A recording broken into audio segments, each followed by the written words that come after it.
Good. Good.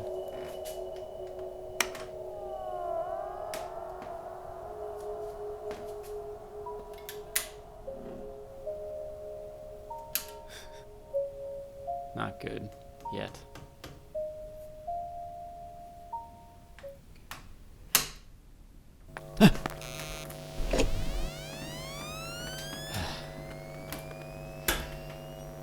Hey, Roop.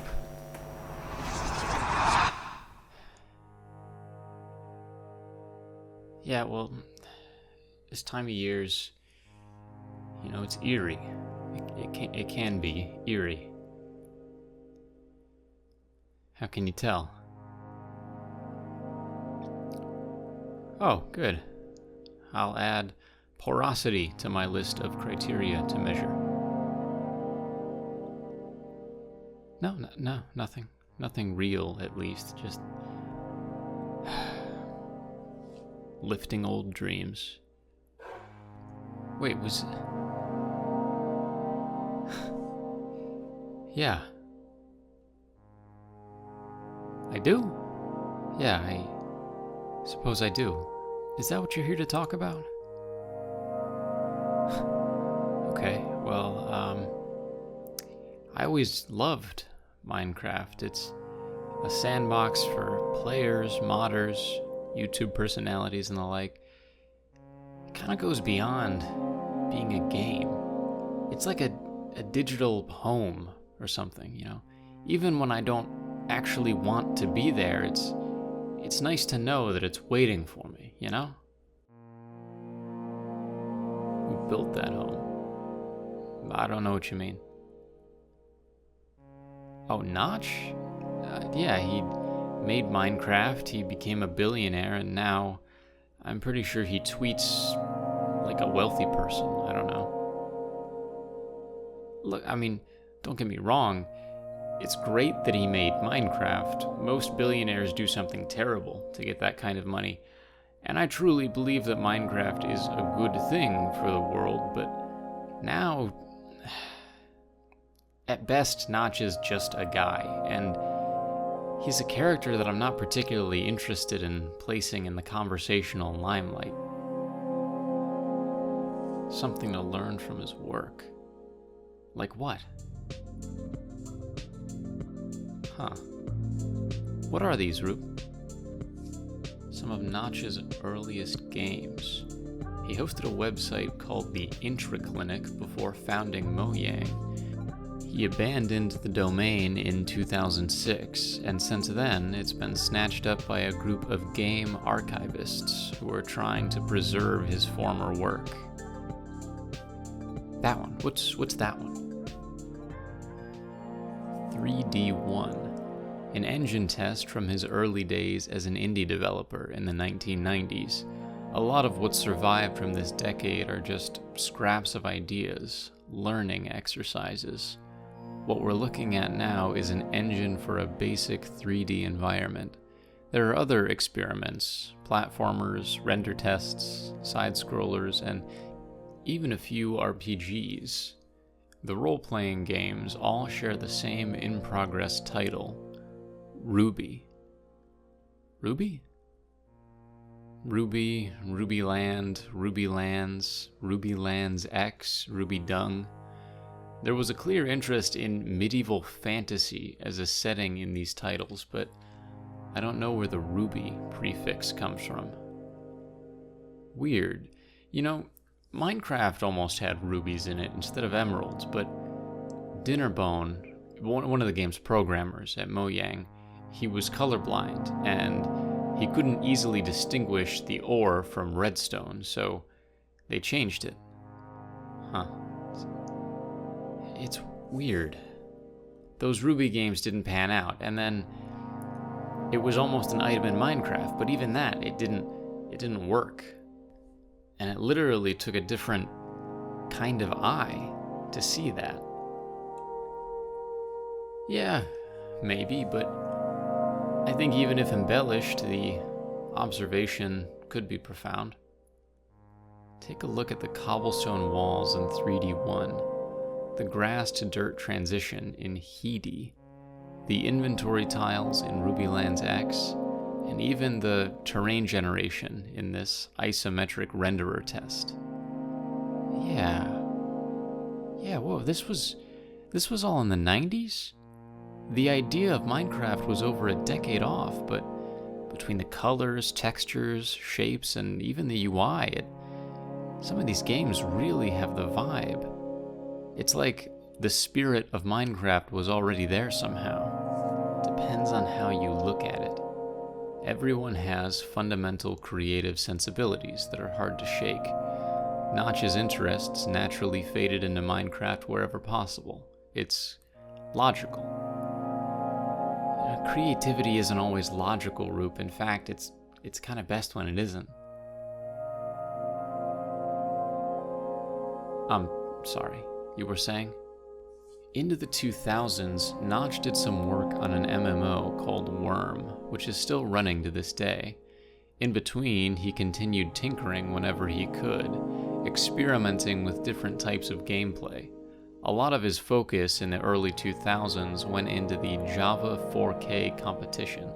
The contest called for developers to write a game in JavaScript that had a total size of 4 kilobytes or less.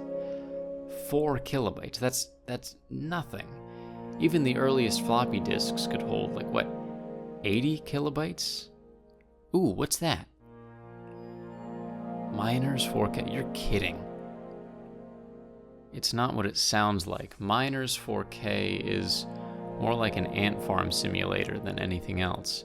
The player carves caves for a group of tiny miners to explore in search of gold.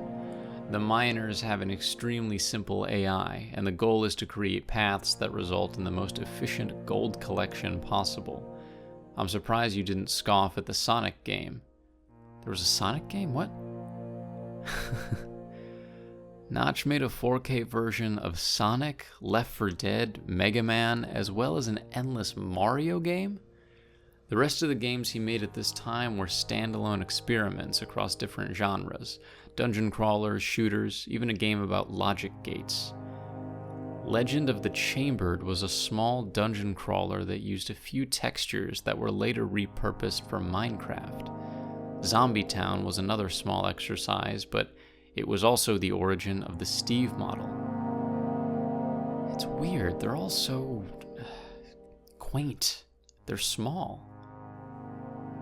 No, look, I definitely can't. And even though these are small by, video game standards, they're well beyond my ability to make, or even approach making. But it's just, yeah.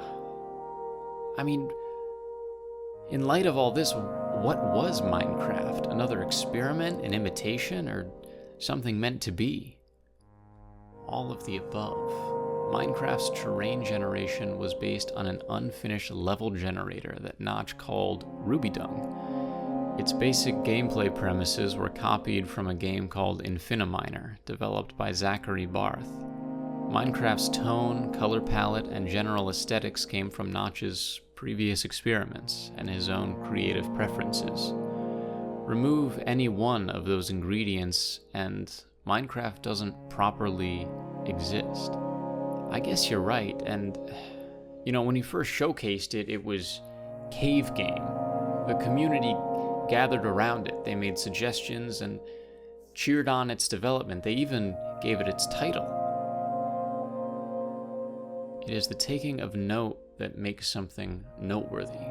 Minecraft was cultivated by a hungry world full of creative people. Minecraft feels like a home, Riv, because when you were 12, you needed that home. Lots of people did. Then, what is Notch in all of this? Talented game developer, to be sure. The right person in the right place at the right time. Someone creative who could ultimately see the project through in its earliest days. He went on to make 4 kilobyte versions of Minecraft, along with various other small games for game jams. And then there was, what was it called? 0x10C, right? That was gonna be Mojang's next big game. Indeed, it would have been a sci-fi survival title with an even broader scope than Minecraft, a space exploration game where players could fly around and customize their own spaceship, eventually exploring planets and interacting with other players and creatures. 0x10C even used a primitive computer as the ship's interface. Players would have been able to program all kinds of functionality into the ship, even make simple games within the game. That's a cool idea. Adding coding to a sandbox game might have taught a lot of new people how to program, but that one was never finished, right? Indeed. Notch kept hitting walls creatively. He was trying to escape the shadow of Minecraft and the immense pressure it created, but the new game was being touted by the community as some kind of sequel. The expectations were just too high. Ultimately that game didn't need to exist. Minecraft is almost a force of nature at this point. No game has ever really done that in the same way. When you do that, you don't really need to take a second crack at it. Sure, yeah. I think Minecraft is lightning in a bottle. The thing about that phrase is it implies someone standing out in a downpour with an open bottle. You don't go out trying to capture lightning. It's a silly thing to attempt. And even if you do try, you'll fail, and eventually you'll stop trying, because it's 1 in a billion. The only people who ever manage to catch lightning in a bottle are the people who go outside during every single storm to simply gather the rain. Notch was just doing something mundane. He was just doing the thing that he did for 20 years up until Minecraft was created, and then suddenly his hobby gave birth to one of the most important games of the 20th century.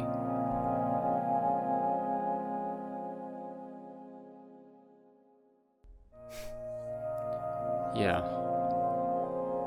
Me too, Rube. Me too.